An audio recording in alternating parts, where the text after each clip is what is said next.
In the murky waters of the Tigris River, where death lurked beneath every ripple, a legend was born from what should have been a funeral. When Navy SEAL sniper Jake "Ghost" Morrison vanished during a covert operation in Iraq.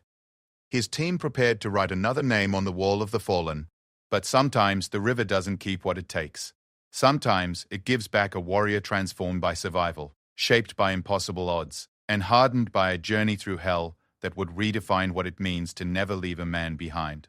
This is the story of a sniper who became a ghost, a team that never stopped believing, and a mission that proves some bonds are stronger than death itself. The morning sun cast long shadows across the rooftops of Fallujah as Jake Morrison adjusted his scope for the third time in 10 minutes. The city stretched before him like a concrete maze, each building a potential hiding spot for insurgents who had been playing deadly games of cat and mouse with coalition forces for months. From his position on the 7th floor of a bombed-out apartment complex, Jake had a clear view of the marketplace where intelligence suggested a high-value target would appear. Jake had earned his nickname Ghost not just for his ability to disappear into any environment, but for the way he could remain perfectly still for hours, becoming one with his surroundings. His teammates often joked that he could probably hide in an empty room if he wanted to. But today, something felt different. The usual chatter from his team leader, Chief Petty Officer Marcus "Tank" Rodriguez, had been replaced by tense radio silence. "Ghost, you copy?" Tank's voice crackled through Jake's earpiece, breaking the morning stillness. "Copy loud and clear," Jake whispered back, his eyes still pressed to his scope. "Marketplace is quiet. Too quiet." Jake had been a Navy SEAL for 8 years, with 4 tours under his belt. He had seen action in Afghanistan, Syria, and now Iraq. Each mission had taught him something new about warfare, about brotherhood, and about the thin line between life and death that special operations forces walked every day. But nothing had prepared him for the feeling that something was about to go very wrong. The intelligence briefing from the night before had seemed straightforward enough. A bomb maker known as the Engineer was supposed to meet with weapon suppliers in the marketplace at precisely 0800 hours. Jake's job was simple: identify the target, take the shot if given the green light, and provide overwatch for the extraction team. Standard operating procedure for a SEAL sniper team. But as Jake scanned the marketplace through his scope, he noticed something that made his blood run cold. The usual morning crowd of vendors and shoppers was nowhere to be seen. Market stalls that should have been bustling with activity stood empty, their colorful awnings fluttering in the desert wind like flags of surrender. "Tank, something's not right down there," Jake spoke into his radio. "The marketplace is completely empty." "This feels like a setup." Tank's voice came back immediately, sharp with concern. "What do you see, Ghost?" Jake continued his systematic scan of the area, his training taking over as he checked every possible hiding spot, every rooftop, every window that could conceal a threat. No civilians, no vendors, nothing. "It's like someone cleared the entire area. We need to abort." Before Tank could respond, Jake caught movement in his peripheral vision. 3 black SUVs were approaching the marketplace from different directions, moving with the coordinated precision that suggested military training. Jake's heart rate quickened as he realized they weren't looking at a bomb maker meeting, they were looking at an ambush. "Tank, we've got company. 3 vehicles approaching from the north, east, and west. This is definitely a trap." "Copy that, Ghost. We're moving to extract you now. Hold position and stay low." But even as Tank spoke those words, Jake knew it was too late. The SUVs had stopped at strategic points around the marketplace, and armed men were pouring out of them like ants from a disturbed nest. Jake counted at least 20 fighters, all carrying AK-47s and moving with the kind of coordination that suggested professional military training rather than the usual insurgent tactics they had been facing. Jake shifted his position slightly, trying to get a better view of the fighters below. That's when he saw him. A man in civilian clothes standing near the central fountain of the marketplace, pointing directly at Jake's building. The man was speaking into a radio, and Jake didn't need to hear the conversation to know what was being discussed. "Tank, they know where I am." "Repeat, they know my position. I've been compromised." The next few seconds seemed to stretch into eternity. Jake watched as several of the fighters began moving toward his building, while others took up covering positions. His mind raced through his options.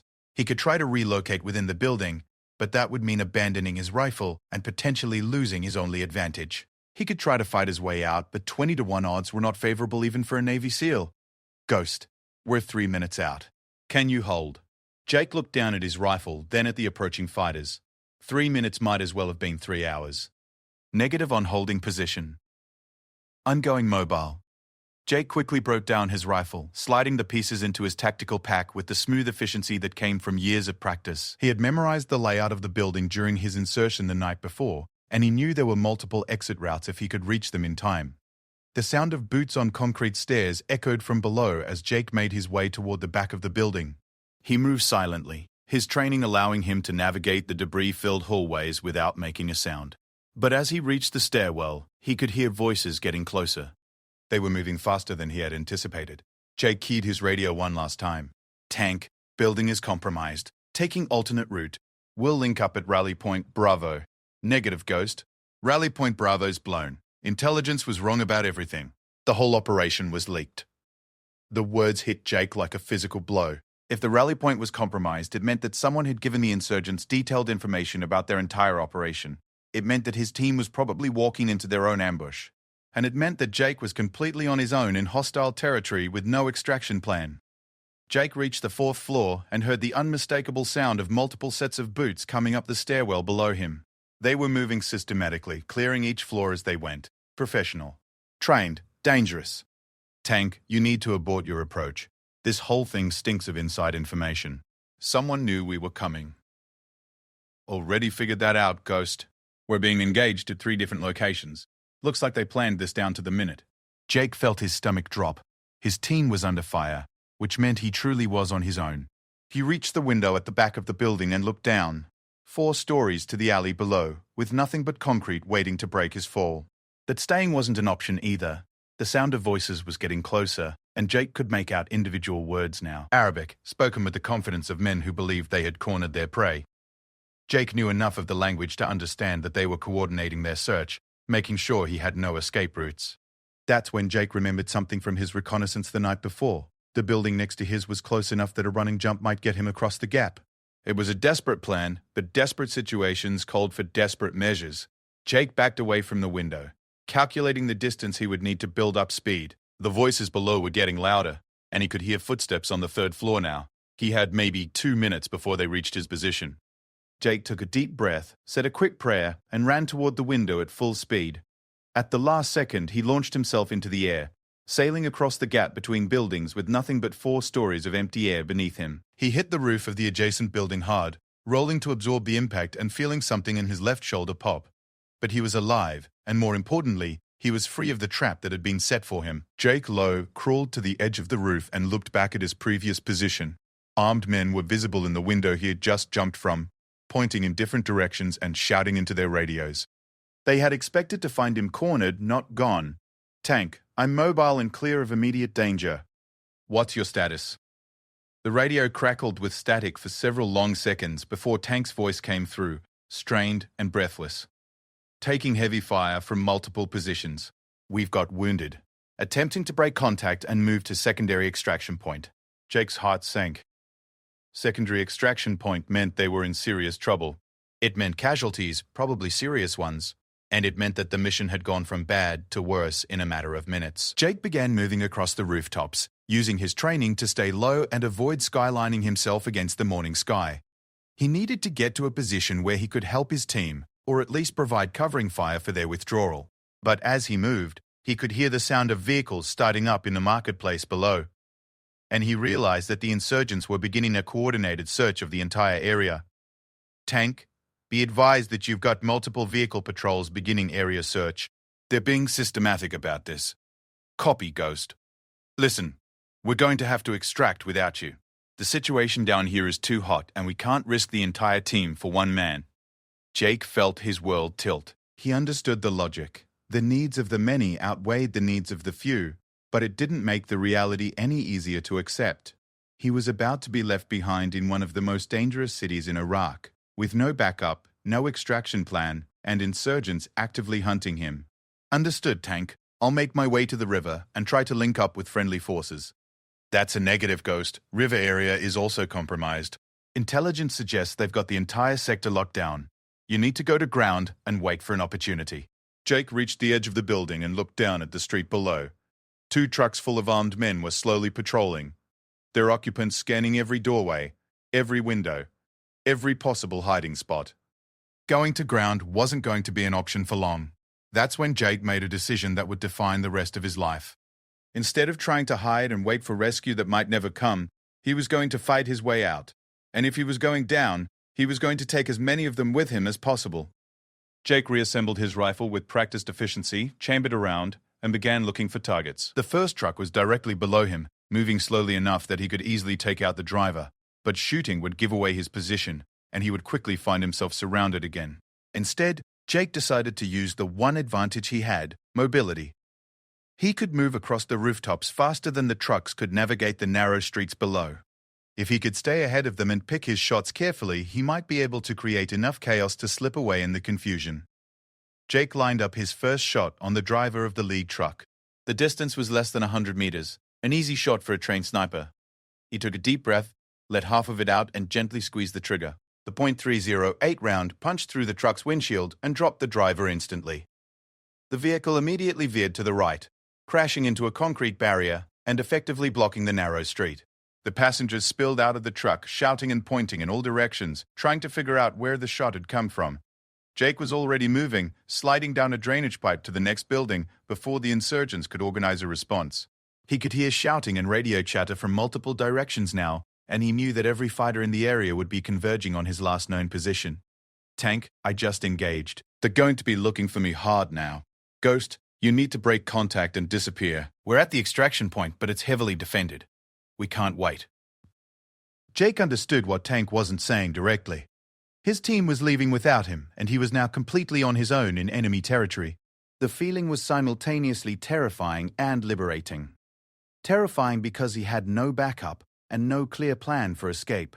Liberating because he no longer had to worry about following rules of engagement or avoiding collateral damage. Jake moved to the next building, using his scope to scan for additional targets. The second truck had stopped, and its occupants were taking up defensive positions while others began moving toward the building he had just vacated. They were being smart about their approach, using proper infantry tactics instead of rushing headlong into danger. From his new position, Jake could see the entire marketplace and the surrounding area. What he saw made his blood run cold. There weren't just 20 fighters, there were at least 50, and more vehicles were arriving every few minutes. This wasn't just an ambush, it was a full-scale military operation designed to capture or kill him and his team. Jake keyed his radio one last time. Tank, this is much bigger than we thought. You need to get out of here, now. Don't wait for me. Already moving, Ghost. We'll be back for you. I know you will. But even as Jake spoke those words, he wasn't sure he believed them. The situation on the ground was deteriorating rapidly, and getting a rescue mission approved for one missing SEAL in the middle of Fallujah was going to be nearly impossible. Jake began moving toward the river, staying on the rooftops when possible and using alleyways when he had no choice. The Tigris River was about 2 miles to the east, and if he could reach it, he might be able to use the water to mask his escape route. It wasn't much of a plan, but it was the only one he had. As Jake moved through the urban landscape, he could hear the sounds of a coordinated search behind him. Vehicles, helicopters, and what sounded like at least 100 men were systematically clearing every building, every hiding spot, every possible escape route. Someone had invested serious resources in making sure that Jake Morrison didn't leave Fallujah alive. The sun was climbing higher in the sky, and Jake knew that the desert heat would soon become another enemy to contend with. He was carrying enough water for a 12-hour mission, not for an indefinite survival situation. Every minute that passed reduced his chances of making it out alive. Jake reached the edge of the urban area and found himself looking across about half a mile of open ground before the river. There was almost no cover, just scattered ruins and the occasional burnt-out vehicle. Crossing in daylight would be suicide, but staying in the city was becoming impossible as the search tightened around him. That's when Jake heard something that made his heart race, the distinctive sound of American helicopters approaching from the west. For a moment, he allowed himself to hope that somehow, against all odds, a rescue mission had been organized. But as the helicopters got closer, Jake realized they were too far away to be coming for him. They were probably responding to his team's contact, trying to provide air support for their extraction. Jake watched through his scope as 2 Apache attack helicopters passed overhead, heading toward what he assumed was his team's location.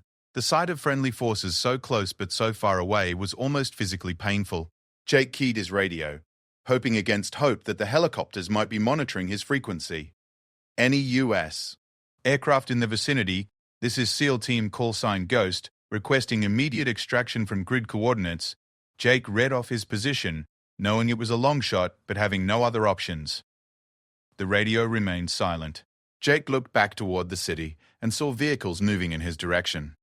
The search had reached the urban perimeter, and it was only a matter of time before they spotted him in his current position. He had to make a choice: try to cross the open ground to the river in daylight, or find somewhere to hide and hope the search passed him by. The decision was made for him when he heard the distinctive crack of a sniper rifle, and a bullet impacted the concrete just inches from his head. Someone had spotted him and was engaging from long range. Jake didn't wait to see where the shooter was located. He grabbed his gear and sprinted toward the river, zigzagging to present a more difficult target. More shots followed, some coming close enough that he could hear the bullets whistle past his ears. Jake ran harder than he had ever run in his life, his lungs burning as he pushed his body to its limits. Behind him, he could hear vehicles starting up and the shouts of men giving chase. The river was still 400 meters away, and he was running out of both time and energy. Another shot rang out, and Jake felt something punch through his left leg, sending him tumbling to the ground. He rolled behind a concrete barrier, quickly checking the wound. The bullet had passed clean through his calf, missing the bone but leaving a painful hole that was bleeding steadily. Jake applied a pressure bandage with practiced efficiency, knowing that he had to keep moving despite the wound. The vehicles were getting closer, and staying stationary meant certain capture or death.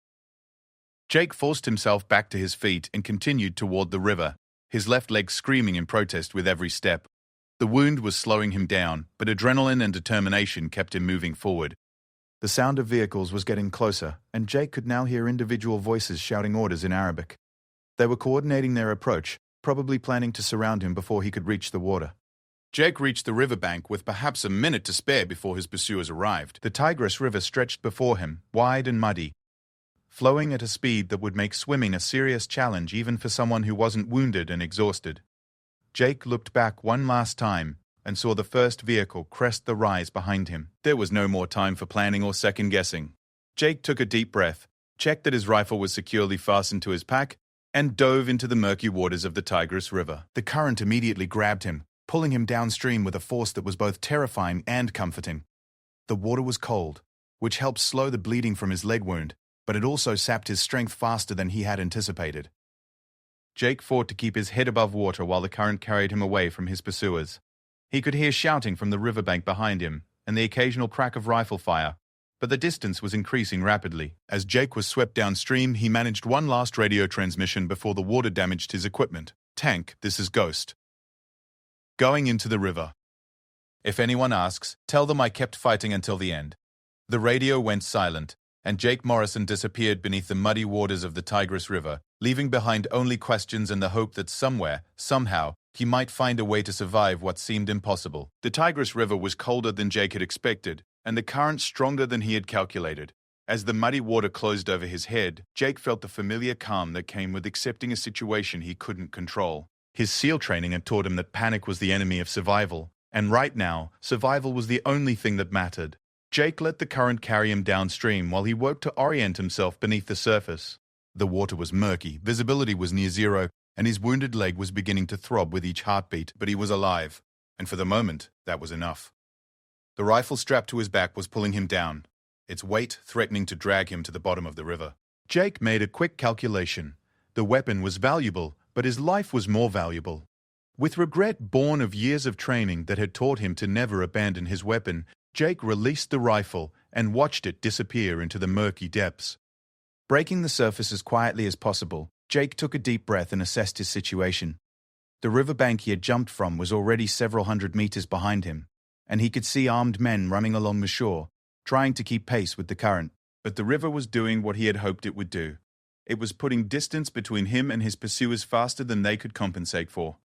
Jake allowed himself to be carried downstream for another few minutes before beginning to swim toward the eastern bank. The current was still strong, but by angling his approach and using the river's flow to his advantage, he was able to make steady progress toward the far shore.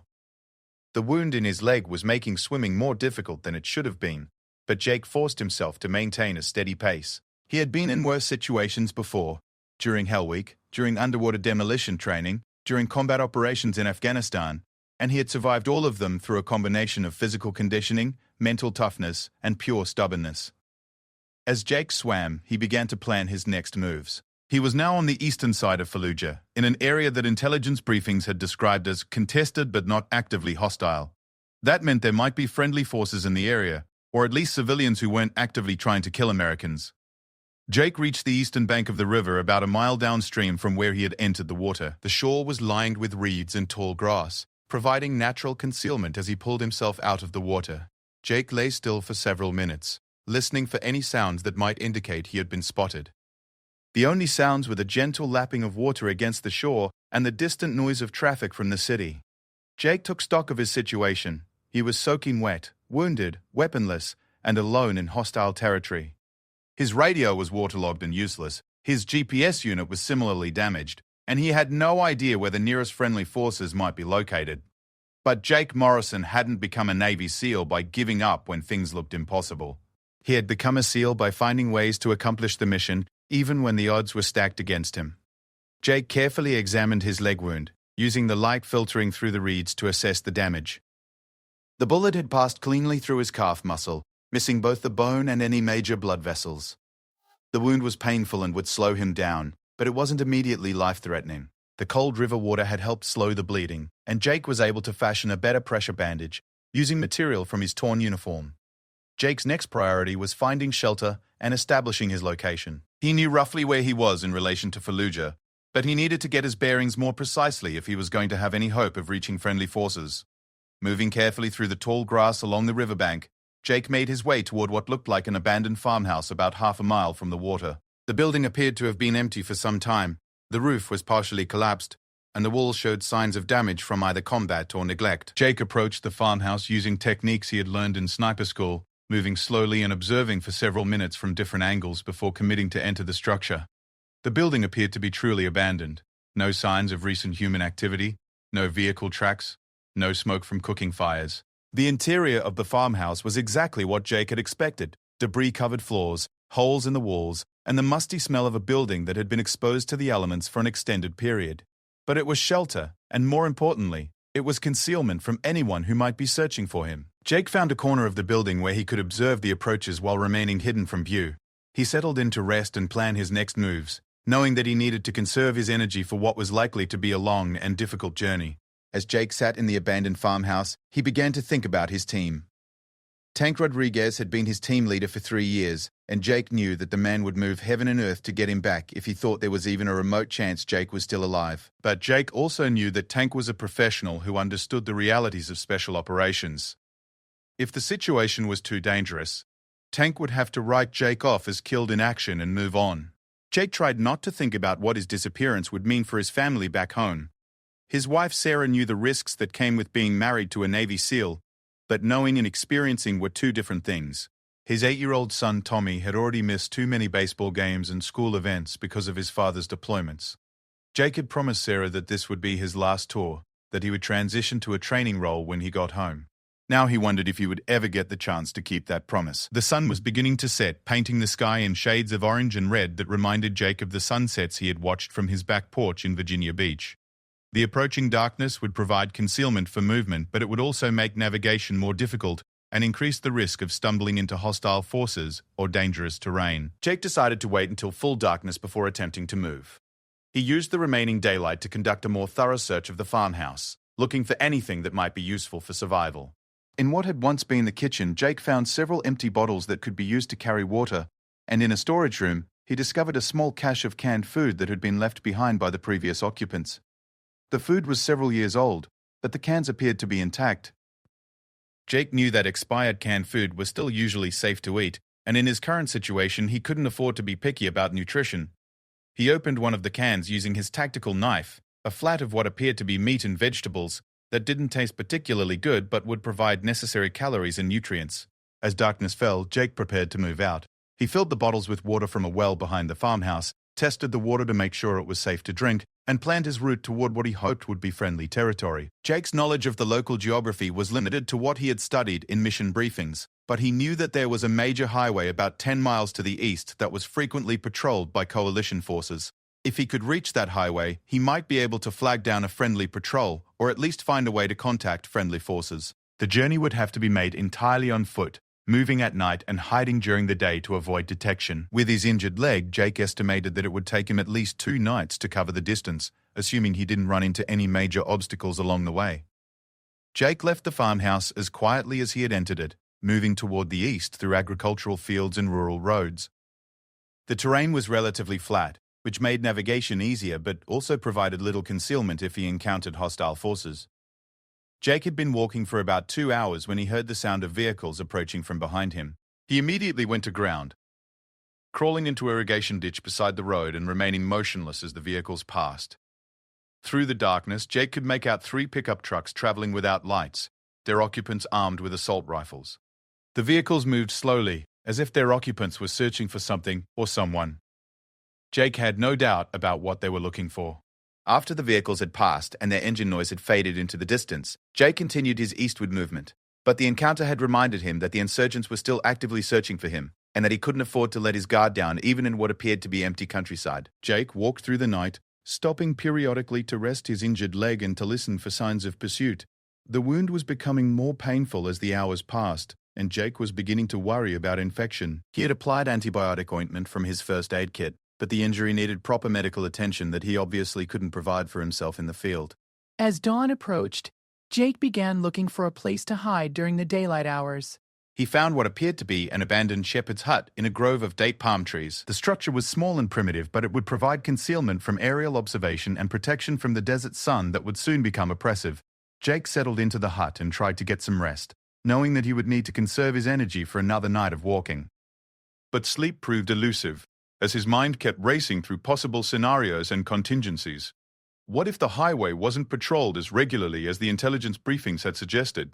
What if he encountered insurgent checkpoints before he reached friendly forces? What if his leg wound became infected and he was unable to continue walking? Jake forced himself to stop thinking about worst-case scenarios and focus on the immediate tasks at hand: rest, hydration, and wound care. He cleaned his injury again, applied fresh bandages, and tried to eat some more of the canned food he had found at the farmhouse. During the day, Jake heard the distant sound of helicopters several times, but they were too far away for him to determine whether they were friendly or hostile aircraft. He also heard the occasional sound of vehicles on distant roads, but none came close enough to his hiding place to pose an immediate threat. As the second night approached, Jake prepared for what he hoped would be his final push toward the highway. His leg was still painful, but the rest had helped reduce the swelling, and he felt confident that he could cover the remaining distance. Jake left the shepherd's hut as darkness fell and resumed his eastward journey.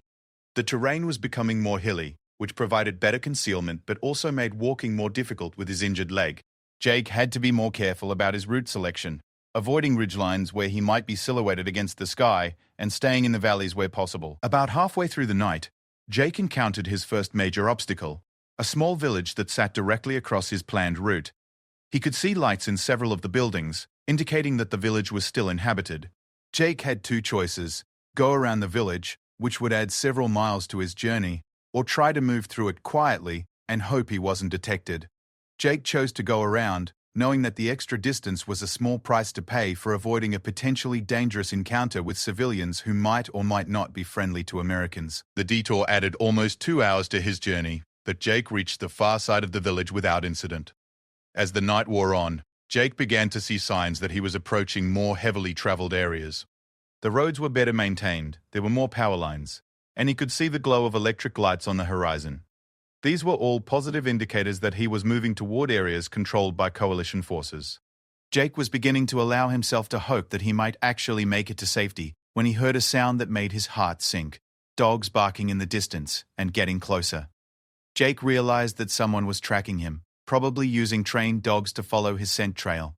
Jake immediately changed his direction, heading toward a small stream he could see in the moonlight. If he could reach water, he might be able to break his scent trail and throw off the pursuit. But the dogs were getting closer, and Jake could now hear human voices directing the search. Jake reached the stream and waded into the water, hoping to mask his scent and confuse the dogs. He followed the stream for about half a mile before leaving the water and resuming his eastward movement. Behind him, he could hear the dogs becoming confused and frustrated as they lost his trail at the water's edge. Jake pushed himself harder, knowing that the pursuit would eventually pick up his trail again once the handlers realized what he had done. His injured leg was screaming in protest, but adrenaline and desperation drove him forward through the pain. As the sun began to rise on his 3rd day since disappearing into the river, Jake finally saw what he had been hoping to see: a major highway with regular traffic, including what appeared to be military vehicles. Jake was still about a mile away from the road, but he could see that it was definitely controlled by coalition forces. Jake found a hiding place in a cluster of rocks and settled in to observe the highway traffic before attempting to make contact. He needed to be absolutely certain that the forces on the road were friendly before he revealed himself. In his current condition, dirty, wounded, and armed only with a knife, he could easily be mistaken for an insurgent by nervous coalition troops. Jake watched the highway for several hours, noting the patterns of traffic and the types of vehicles. He saw American Humvees, British armored personnel carriers, and what appeared to be Iraqi army vehicles traveling in convoy formation. This was definitely a coalition-controlled road. Jake waited until he saw a convoy of American vehicles approaching before making his move. He stumbled out of his hiding place and began waving his arms, shouting in English to identify himself as a friendly force. The convoy immediately stopped, and Jake found himself looking down the barrels of several M4 rifles as soldiers took defensive positions behind their vehicles. Jake slowly raised his hands and continued identifying himself in clear, loud English. "I am Staff Sergeant Jake Morrison, United States Navy SEALs. I am American military. I need immediate assistance." The soldiers maintained their weapons trained on Jake while their leader, a young Army captain, approached cautiously. "What's your unit and mission?" the captain demanded. Jake provided his serial number, his team designation, and details about the failed mission that only someone with legitimate clearance would know. After several tense minutes, the captain was satisfied that Jake was who he claimed to be. "Jesus, Morrison," the captain said, lowering his weapon. "We got word 3 days ago that you were missing and presumed dead. Half the special operations units in Iraq have been looking for you." Jake felt relief wash over him like a physical force. He was safe. He was alive, and most importantly, he was going home.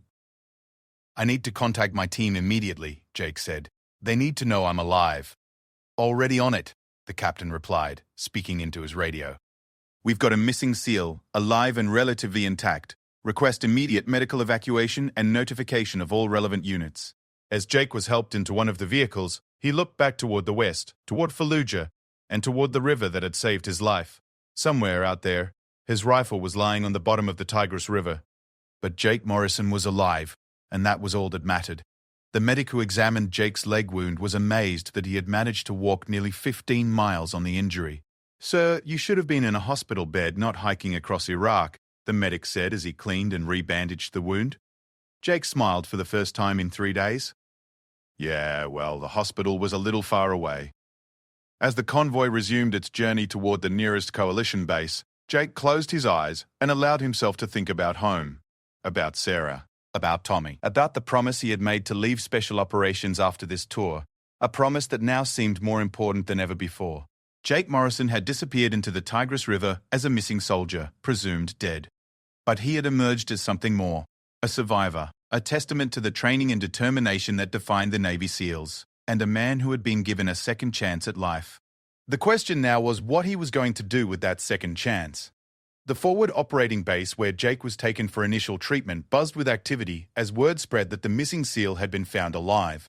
Within hours of his arrival, Jake found himself surrounded by intelligence officers, medical personnel, and communications specialists all trying to piece together what had happened during the failed mission in Fallujah. Jake sat in the medical tent, his leg properly bandaged and elevated, as he gave his debrief to a room full of officers who hung on his every word. The story he told painted a picture of a mission that had been compromised from the beginning, suggesting that someone with access to classified information had leaked the details to insurgent forces.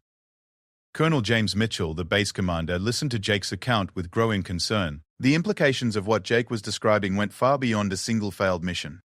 If there was indeed a security breach that had allowed insurgents to know the exact details of a classified SEAL operation, it meant that other missions and other lives were at risk. "Sergeant Morrison," Colonel Mitchell said when Jake had finished his initial debrief, "I want you to understand how serious these allegations are. You're suggesting that we have a major security breach that could compromise ongoing operations throughout this sector." Jake nodded, understanding the gravity of what he was saying. "Sir, with respect, I'm not making allegations. I'm reporting facts. The insurgents knew exactly where I would be positioned. They knew our extraction routes, and they had coordinated their response down to the minute. That level of operational intelligence doesn't come from good guesswork or casual observation." The intelligence officer who had been taking notes during Jake's debrief looked up from his papers. "Sergeant Morrison, Can you think of anyone who had access to your mission details who might have had reason to compromise the operation? Jake had been thinking about that question since his escape from Fallujah. The mission briefing had included only essential personnel. His team, their commanding officer, the intelligence analyst who had provided the target information, and a handful of support staff. All of them had been carefully vetted and had years of experience handling classified material. Sir, I honestly can't think of anyone in our immediate chain of command who would have had reason to betray the mission, but someone clearly did. Colonel Mitchell exchanged glances with the intelligence officer before turning back to Jake. Sergeant Morrison, I'm going to ask you to keep the details of your debrief classified for now while we investigate this situation. In the meantime, we're arranging for your medical evacuation to Germany for proper treatment of your injuries. Jake wanted to protest that his injuries weren't serious enough to warrant evacuation, but he could see from the colonel's expression that this wasn't really a medical decision. They wanted him out of theater while they investigated his claims, and medical evacuation was a convenient way to accomplish that goal.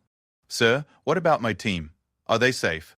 Your team extracted safely after engaging hostile forces for approximately 40 minutes. They sustained minor injuries but no casualties. Chief Rodriguez has been asking about you every hour since you disappeared. The relief Jake felt at hearing that his team was safe was overwhelming. For 3 days he had been haunted by the fear that his teammates might have been killed trying to rescue him.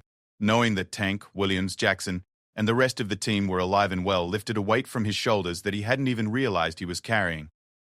Sir, I'd like to speak with Chief Rodriguez if possible.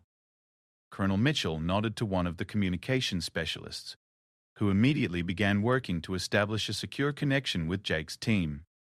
Within minutes, Tank's familiar voice was coming through the radio speakers. Ghost, you magnificent bastard! Where the hell have you been? Tank's voice was filled with relief and what sounded suspiciously like suppressed emotion. Taking a little swim, Chief. Had to see some of the local countryside. Well, next time you decide to go sightseeing, let us know in advance so we can pack you a lunch. The familiar banter felt good, normal in a way that Jake desperately needed after 3 days of uncertainty and fear. But beneath the humor, Jake could hear the genuine concern in Tank's voice, and he knew that his disappearance had affected his team leader more than Tank would ever admit. Tank, listen. I need you to know that what happened wasn't anybody's fault. The intel was compromised, probably from the beginning. There was nothing any of us could have done differently. I know that, Ghost, but that doesn't mean I have to like it. Jake spent another 20 minutes talking with his team, reassuring them that he was okay and getting updates on their status. It was exactly what he needed to begin processing the emotional impact of what he had been through. After the call ended, Jake was taken to a more private area, where he could rest while arrangements were made for his evacuation. But sleep remained elusive, as his mind kept returning to the implications of what had happened in Fallujah. Someone with access to classified information had deliberately compromised his mission. That meant someone he trusted, someone within his own military chain of command, had effectively tried to get him killed. The thought was almost harder to accept than the physical dangers he had faced during his escape. Jake was still pondering these troubling thoughts when a Navy chaplain approached his bed. Chaplain David Roberts was a soft-spoken man in his 50s who had been counseling military personnel for more than 20 years. Sergeant Morrison, I heard about what you've been through. I wanted to check in and see how you're processing everything. Jake had never been particularly religious, but he had learned to respect the role that chaplains played in helping military personnel deal with the psychological aftermath of combat. And he had to admit that what he had experienced went beyond the normal stress of military operations. Chaplain, I've been in some tight spots before, but this was different. It wasn't just the physical danger. It was the feeling that someone I trusted had set me up to die. Chaplain Roberts nodded understandingly. Betrayal by someone you trust can be more devastating than enemy fire. It undermines your ability to trust your own judgment about people. Jake found himself opening up to the chaplain in a way that surprised him. He talked about the isolation he had felt during his escape, about the moments when he had genuinely believed he was going to die, and about the anger he felt toward whoever had compromised his mission. The thing that bothers me most, Jake said, is that I don't know who to trust anymore. If someone in our own chain of command was willing to betray us, how do I know it won't happen again? That's a question that a lot of people in your position struggle with, Chaplain Roberts replied.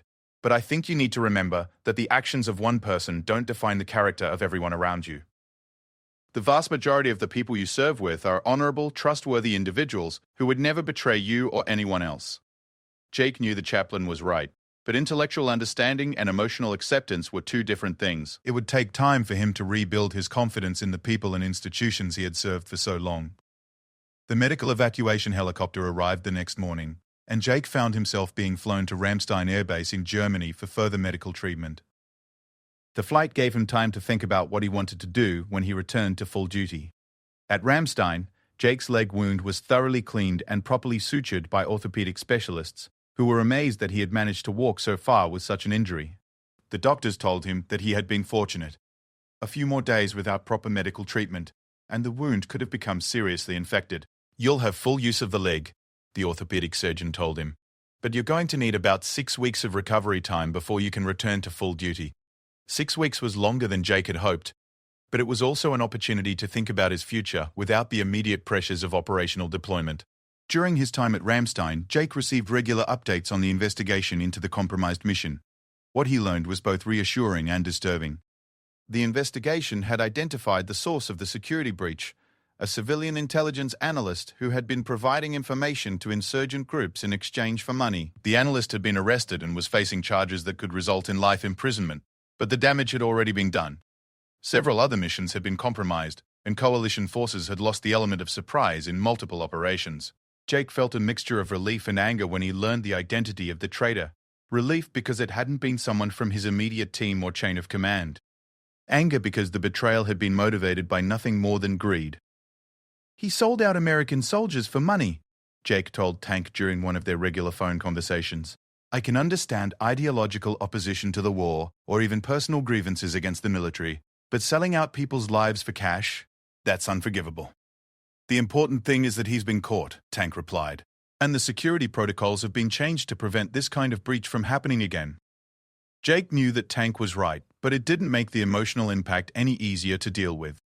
He had come within minutes of being killed or captured because someone had decided that money was more important than the lives of American soldiers. During his recovery at Ramstein, Jake also had time to think about his promise to Sarah about leaving special operations. The near-death experience in Fallujah had given him a new perspective on the risks he was taking, and the impact those risks had on his family.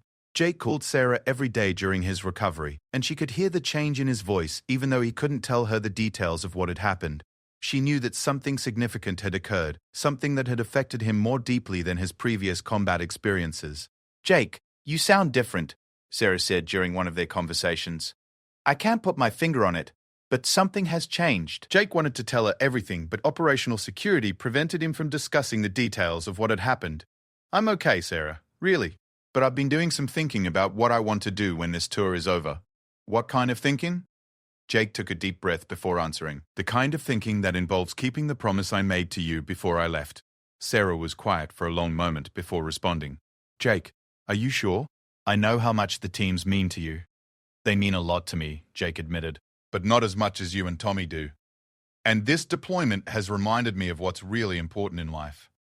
The conversation with Sarah reinforced Jake's decision to transition out of special operations when his tour was complete. He had given 8 years of his life to the SEALs, and he had served with distinction. But he was ready for a new chapter, one that would allow him to be present for his family in a way that his current job simply didn't permit. Jake's physical recovery progressed smoothly, and after 3 weeks at Ramstein, he was cleared to return to light duty. But instead of being sent back to Iraq, Jake was assigned to the Naval Special Warfare Development Group at Dam Neck, Virginia, where he would spend the remainder of his deployment cycle training new SEAL snipers. The training assignment was exactly what Jake needed. It allowed him to use his experience and skills to prepare other operators for the challenges they would face in combat, while also giving him time to process his own experiences and plan for his transition to civilian life. Jake's first class of students included 12 experienced SEALs who were transitioning into sniper roles. As Jake looked at their young, eager faces, he was reminded of himself 8 years earlier, confident and convinced of his own invincibility. "Gentlemen," Jake said as he addressed his first class, "the most important thing I can teach you about being a sniper isn't about marksmanship or fieldcraft. It's about understanding that the mission's success and the lives of your teammates depend on your ability to make good decisions under pressure." Jake used his training assignments to share not just technical skills, but also the hard-won wisdom that came from years of operational experience. He talked about the importance of trusting your instincts, the value of thorough mission planning, and the necessity of always having backup plans. But Jake was careful not to let his experience in Fallujah make him overly cautious or paranoid in his teaching. He knew that his students needed to understand the real risks they would face, but he also knew that fear could be just as dangerous as overconfidence. The enemy you're fighting is smart, resourceful, and highly motivated, Jake told his students. They will use every advantage they can find, including any security breaches or intelligence failures on our side. Your job is to be smarter, better prepared, and more professional than they are. Jake found that teaching was both rewarding and therapeutic. Helping to prepare the next generation of SEAL snipers gave him a sense of purpose and continuity that helped him process his own experiences. And working with young operators who reminded him of his younger self helped him maintain perspective on what he had accomplished during his time in special operations. As Jake's deployment cycle neared its end, he began the formal process of transitioning out of special operations. The transition would take several months and would involve extensive debriefings, medical evaluations, and career counseling. The debriefing process was particularly important because Jake's experience in Fallujah had provided valuable lessons about security procedures and operational planning that could benefit future missions. Jake worked with intelligence analysts and training specialists to document his experiences in a way that could be used to improve both training and operational procedures. Your escape and evasion experience is going to become a case study for survival training, one of the analysts told Jake. The way you used the river to break contact and then navigated cross-country to reach friendly forces demonstrates exactly the kind of thinking we want to instill in our operators. Jake was proud that his experience could be used to help other operators, but he was also ready to put that chapter of his life behind him. He had served his country with distinction. He had survived experiences that would have broken lesser men, and he was ready to begin the next phase of his life. The formal ceremony marking Jake's transition out of special operations was held at the Naval Special Warfare Command headquarters in Coronado, California. Jake's teammates, his family, and his commanding officers all attended the ceremony, which recognized his 8 years of distinguished service. As Jake stood at attention while his awards and commendations were read aloud, he thought about the young man who had first reported to SEAL training 8 years earlier. That young man had been confident, eager, and convinced that he could handle anything the military could throw at him.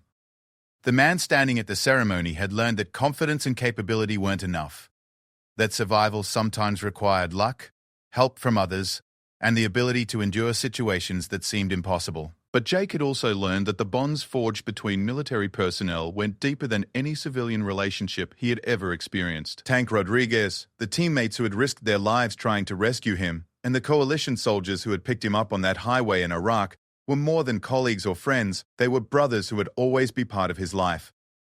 After the ceremony, Jake was approached by Tank, who had flown from Virginia to attend the event. "So Ghost, what's the plan now?" Tank asked. "I'm thinking about becoming a police officer," Jake replied. "Sarah thinks I'd be good at it, and it would let me use some of my military skills while still being home every night." Tank nodded approvingly. "Sounds like a good plan. But you've always got a place here if you change your mind." Jake smiled and shook his team leader's hand. "Thanks, Tank. But I think it's time for me to try something new." As Jake walked away from the ceremony with Sarah and Tommy, he felt a sense of completion that he hadn't expected. He had served his country, survived experiences that had tested him to his limits, and emerged as a stronger, wiser man. Now he was ready to begin the next chapter of his life, carrying with him the lessons and values that his military service had taught him. The Ghost had returned from the river, and now it was time for Jake Morrison to build a new life on solid ground. 6 months after leaving the Navy SEALs, Jake Morrison found himself standing in the parking lot of the Virginia Beach Police Academy at 5:30 in the morning, staring at a building that looked remarkably similar to the military facilities he had spent the last 8 years of his life in. The academy was beginning a new recruit class, and Jake was about to embark on a 16-week journey that would transform him from a military operator into a civilian law enforcement officer. The transition from military to civilian life had been more challenging than Jake had anticipated. After 8 years of clearly defined missions, unambiguous chains of command, and the constant adrenaline of special operations, the relative calm of civilian life felt almost foreign. Jake had struggled with restlessness, difficulty sleeping, and a constant feeling that he should be doing something more important than grocery shopping or watching television. Sarah had been patient and understanding, but Jake could see the concern in her eyes when she thought he wasn't looking. She had been thrilled when he announced his intention to become a police officer, seeing it as a way for him to channel his skills and experience into something productive, while still maintaining the sense of purpose that had always driven him. "You need to serve something bigger than yourself," Sarah had told him during one of their late-night conversations about his future. "It's who you are, Jake. The military gave you that outlet, and now you need to find another one."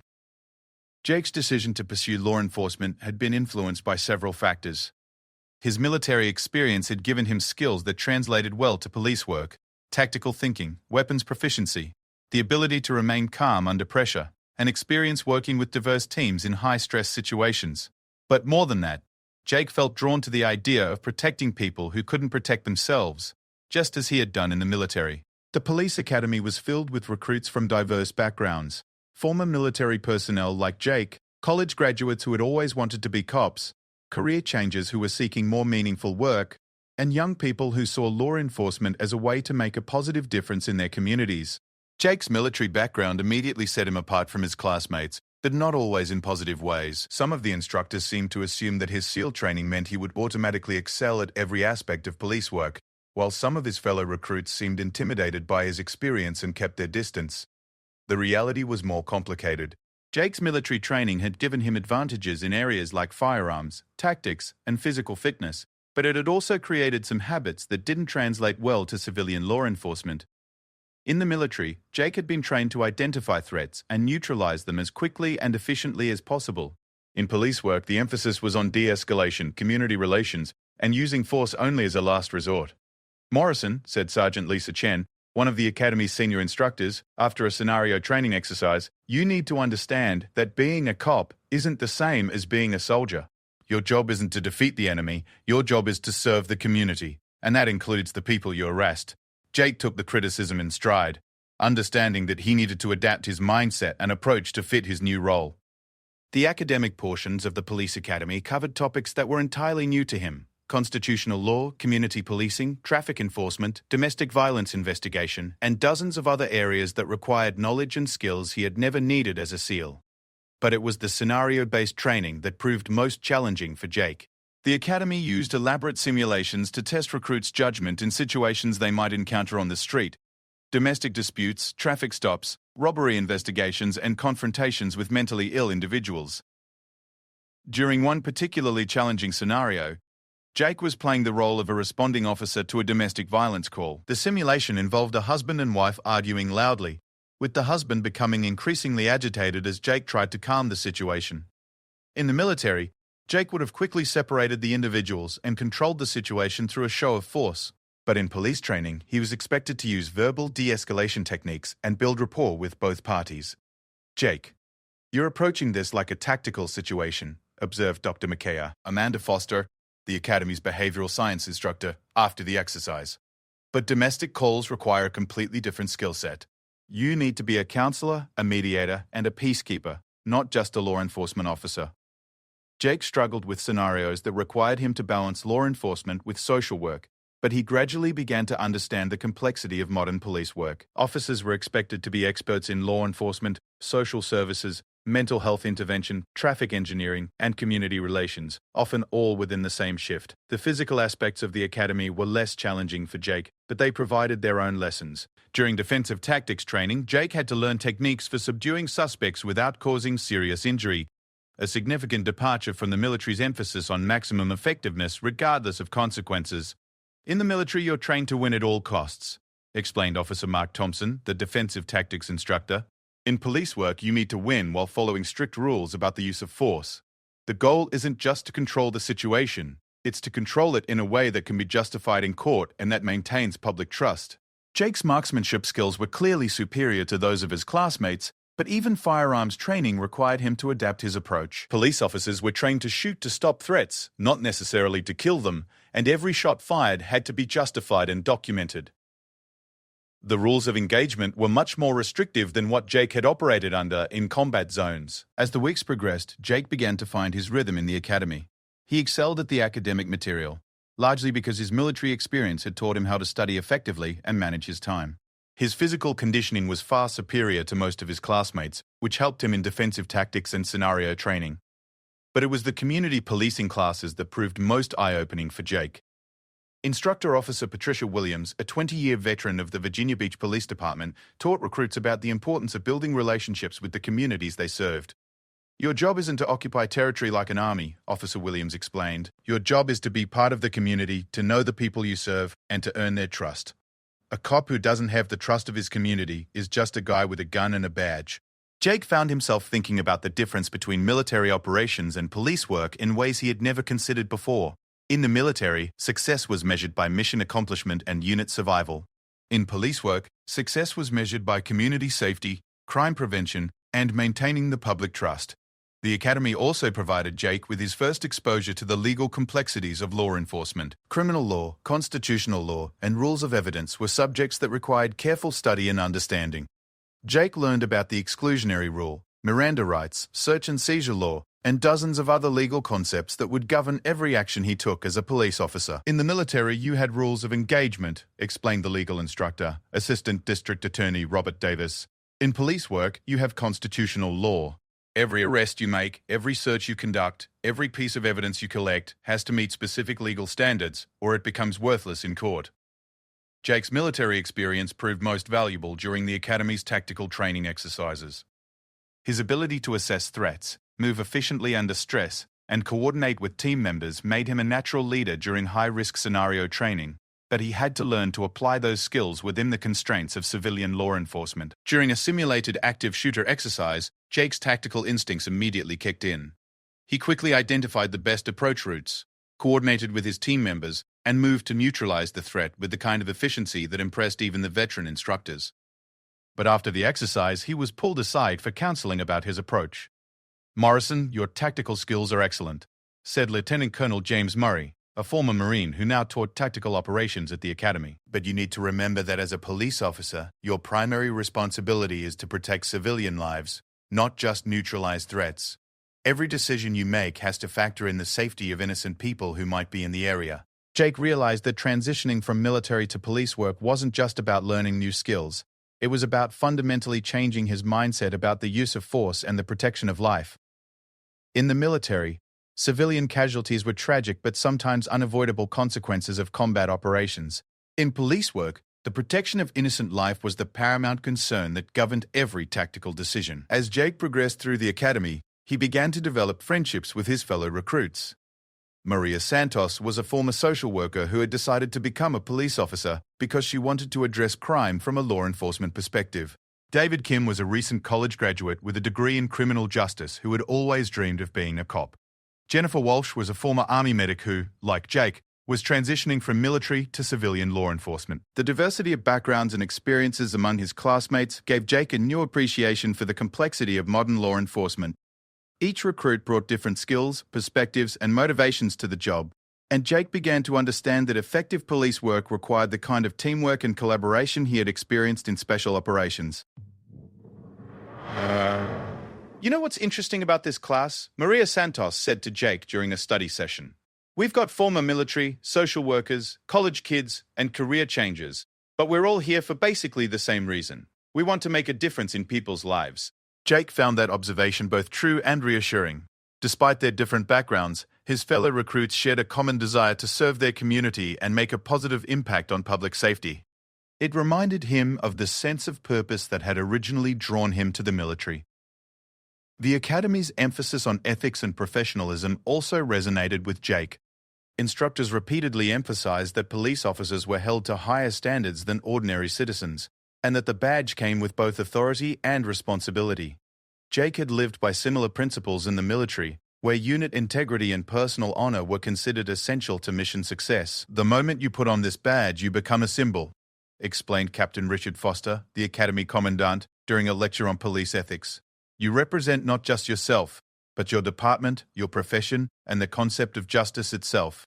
People will judge all cops based on your actions, so those actions better reflect the highest standards of professionalism and integrity." Jake's military experience had taught him about the importance of professional standards and ethical behavior, but the Academy helped him understand how those principles applied to civilian law enforcement. The rules were different, the stakes were different, and the public scrutiny was much more intense than anything he had experienced in the military.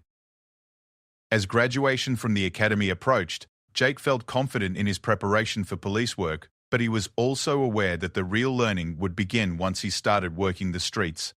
The Academy had provided him with a foundation of knowledge and skills, but every veteran officer he had spoken with emphasized that police work could only be truly learned through experience. Jake's final Academy evaluation praised his leadership abilities, tactical skills, and academic performance, but it also noted areas where he needed continued development, particularly in community relations and verbal de-escalation techniques. Jake accepted the feedback as constructive criticism that would help him become a better officer. On graduation day, Sarah and Tommy were in the audience as Jake received his certificate of completion from the Virginia Beach Police Academy. As Jake stood with his fellow recruits, he felt a familiar sense of accomplishment and transition. 8 months earlier, he had been a Navy SEAL preparing to leave military service. Now he was a certified police officer, about to begin a new career in civilian law enforcement. After the graduation ceremony, Tank Rodriguez approached Jake and Sarah. Tank was now stationed at Dam Neck and had driven down to Virginia Beach for the graduation. "So, how does it feel to be a civilian?" Tank asked with a grin. "Ask me in a year," Jake replied. "Right now, I'm just a civilian who knows how to arrest people." Tank laughed and shook Jake's hand.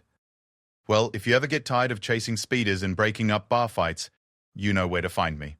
Jake smiled at his former team leader's humor, but he was serious about his commitment to his new career. Police work might not have the adrenaline rush of special operations, but it offered something that Jake had come to value even more: the opportunity to make a positive difference in his community while still being home with his family every night. As Jake prepared to begin his probationary period as a Virginia Beach police officer, he reflected on the journey that had brought him from the rivers of Iraq to the streets of Virginia Beach. The skills were different, the mission was different, and the rules were different, but the underlying purpose remained the same: serving something bigger than himself and protecting people who couldn't protect themselves. Jake Morrison was ready to begin the next chapter of his service, trading his Navy SEAL trident for a police badge, but carrying with him the values and experiences that had shaped him into the man he had become. 3 years after graduating from the police academy, Officer Jake Morrison sat in his patrol car outside Lincoln Elementary School, watching children board buses at the end of another school day.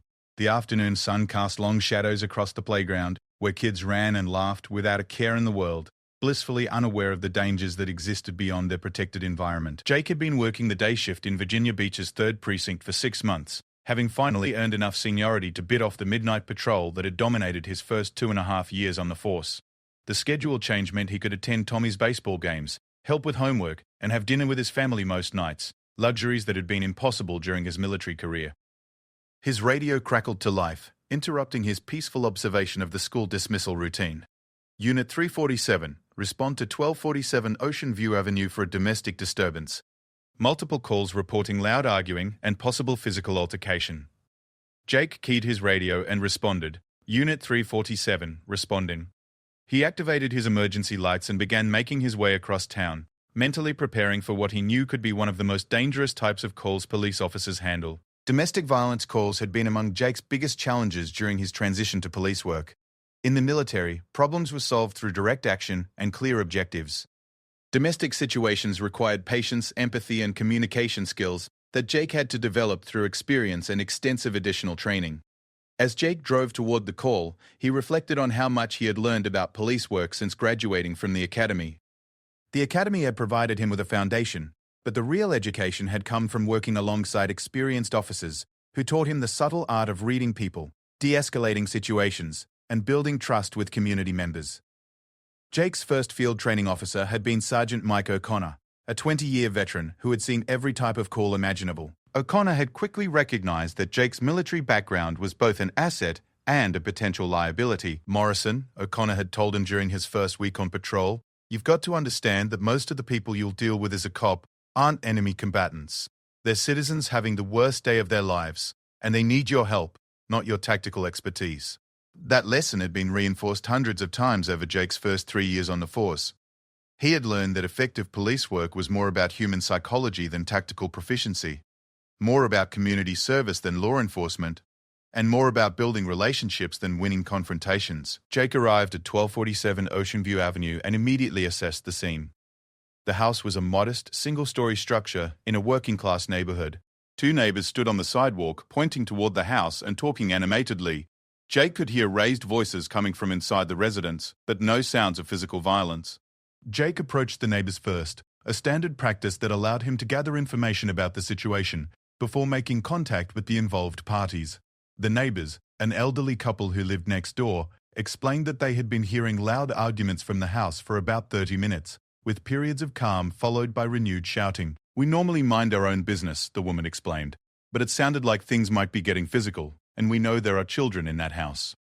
Jake thanked the neighbors for calling and approached the front door. Before knocking, he positioned himself to the side of the doorway, a tactical habit from his military training that had proven useful in police work. He could still hear voices inside, but the volume had decreased since his arrival. Jake knocked firmly on the door and identified himself. Virginia Beach Police. We received a call about a disturbance at this address. The voices inside immediately stopped, followed by the sound of footsteps approaching the door. A man in his 30s opened the door partially, keeping the security chain engaged. He appeared disheveled but not intoxicated, and Jake could see what looked like a recent scratch on his neck. "Officer, there's no problem here. Just a misunderstanding between my wife and me." Jake had heard those exact words hundreds of times before. In his experience, when someone claimed there was no problem after neighbors had called police about loud arguing, there was almost always a significant problem that required investigation. "Sir, I appreciate that, but we're required to check on the welfare of everyone in the house when we receive these types of calls." "Can you step outside and talk with me for a moment?" The man hesitated, looking back into the house before reluctantly stepping outside and closing the door behind him. Jake immediately noticed that the man was nervous and kept glancing toward the windows of the house as if he was concerned about someone inside observing their conversation. "What's your name, sir?" Jake asked, pulling out his notebook. "Robert Chen. I live here with my wife Linda and our 2 kids. Jake made note of the names and continued his questioning. "Mr. Chen, can you tell me what happened here this evening that prompted your neighbors to call police?" Chen's story was familiar to Jake. He and his wife had been arguing about money. The argument had escalated, and voices had been raised, but there had been no physical violence. Chen insisted that everything was fine now and that police intervention was unnecessary. Jake listened to Chen's explanation while observing his body language and demeanor. The man appeared genuinely concerned about his family, but he was also clearly agitated and seemed to be holding back information. The scratch on his neck suggested that the altercation might have involved more than just raised voices. "Mr. Chen, I need to speak with your wife as well, just to make sure everyone is okay. This is standard procedure for domestic calls." Chen became more anxious at this request. "Officer, my wife is very upset right now. She does.